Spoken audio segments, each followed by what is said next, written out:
Ito po ang journey namin from Bahrain to Philippines.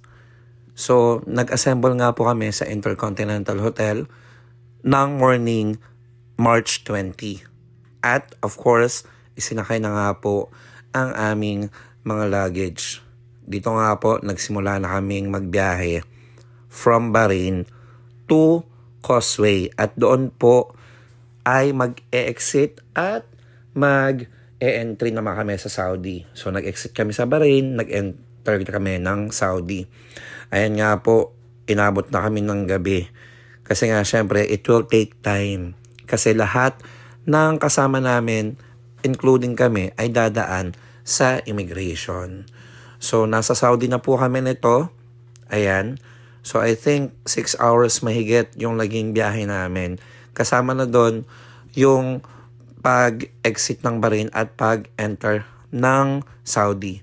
Ayan nga. At sinalubong kami ni Miss PY Kaunan. So ayan. Dito naman, sagot din nila ang hotel kasi hindi pa kami fa-flight niyan. So March 20, yan ng gabi. Dito nagtatanong din sila kung baka may iba pa kaming kailangan, meron bang may sakit. Sagot talaga nila lahat. From accommodation, ito yung accommodation namin doon. So, overnight kami noon, 21.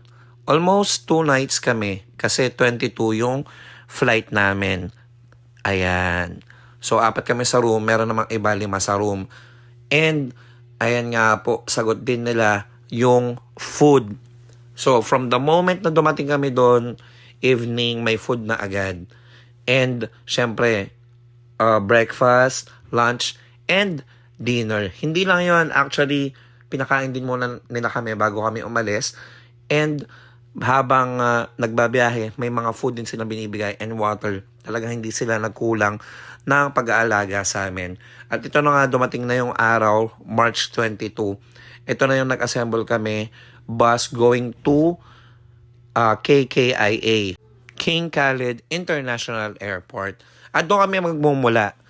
From King Khalid International Airport, doon kami sasakay papuntang Pilipinas. Ayan. So, syempre, lahat masaya kasi makakauwi na.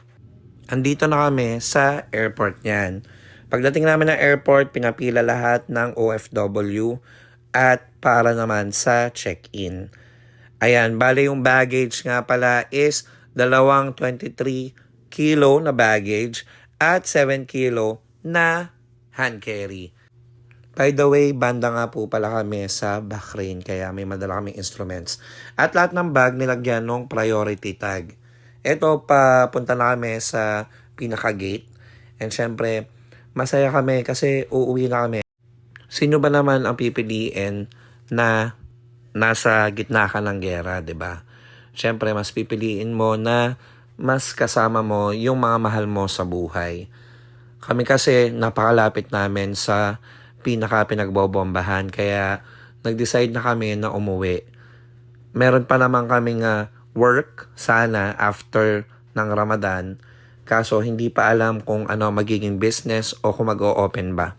At eto na nga, nakalapag na kami ng Pilipinas. Bali sa Villamor Air Base po lumapag yung plane. Doon kasi sasalubungin kami ng mga army, lahat ng sangay or agency na tumulong sa amin gaya ng Philippine Embassy, OWA, DMW, DSWD at iba pa. Sa plane pala, 2 din yung food. All in all, sagot po lahat ng government natin ang transport, ang food, ang accommodation.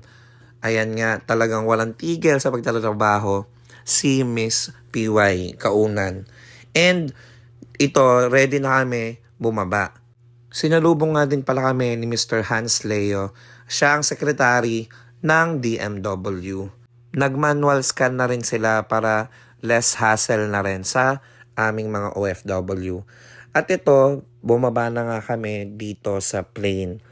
So, 2 yung babaan, meron sa unahan, meron din sa likod.